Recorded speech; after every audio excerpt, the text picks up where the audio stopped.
Um, so Tommy, game week finally here. How you feeling heading into Gold Rush? Good. Yeah, proud of everyone what they've done through fall camp. Um, we got more of a veteran group this year. They were very disciplined. They knew what they had to take care of throughout fall camp, and I think they did that every single day. And now we're just taking it day by day. We have 3 more real practices and then a little bit of a walkthrough, and then we're rolling for the game. So it's coming up quick.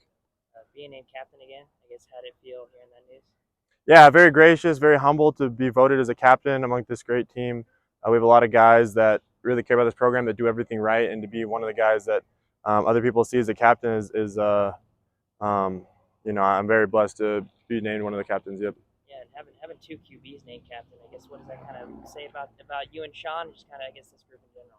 Yeah, I mean, I'd say just as I just feel like it's like I said, there's just a lot of guys that were very deserving, and just with votes throughout the offense and defense, guys just saw us as being leaders, whatever that might be, by example, by our vocalness around the team, and whatever it might be. But I think Sean has been a great leader throughout the summer and into this fall, and he's taken that step up, and I think we're in good hands with the 6 guys that we have.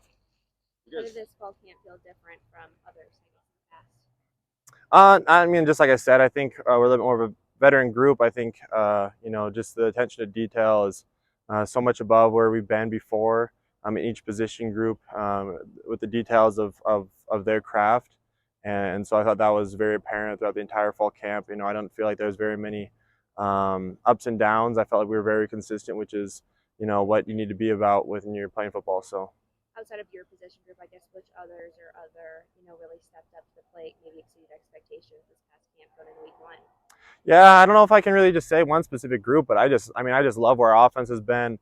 Our offensive line, they've been doing great. They've gotten so much better in the spring with with Coach Johnson coming in here and just their attention to detail with the new with some different fundamentals that they're growing on, and then our tight ends group, they're very talented bunch who's just continuing to get better.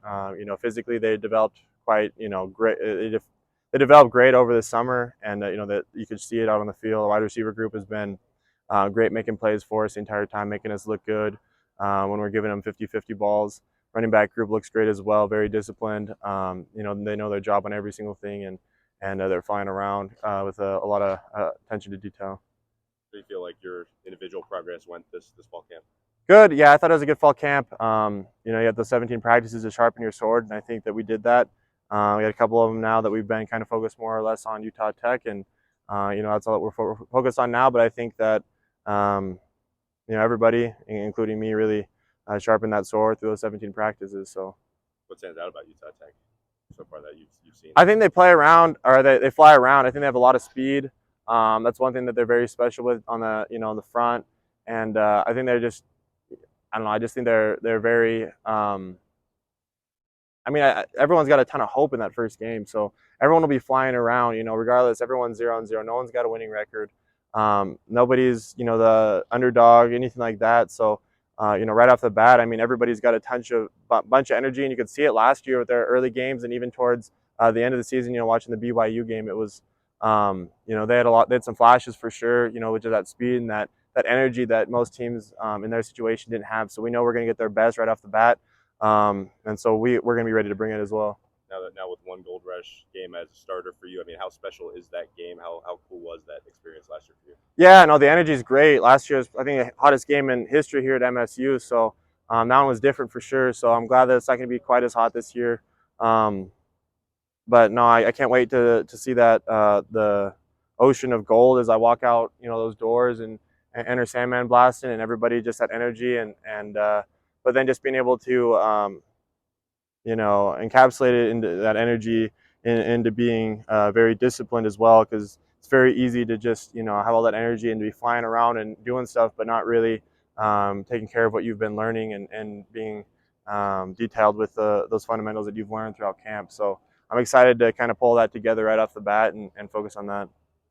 You guys got that SDSU game obviously week 2, but I guess how are you guys kind of treating this week mindset-wise not to look too far ahead? Yeah, I don't think that we've really had to talk about it very much. I think that everybody knows that Utah Tech's our first game on our schedule, and every single one matters the exact same as the next. It's 1-0 every single week, and that's all we're focused on. You got to win every single one. They're all worth the same. So we're taking care of what we need to take care of right now on a Monday to prepare for Utah Tech, and then we'll do it again for Tuesday all the way through the week. And then, when we get to that next game, we'll get ready for that next game.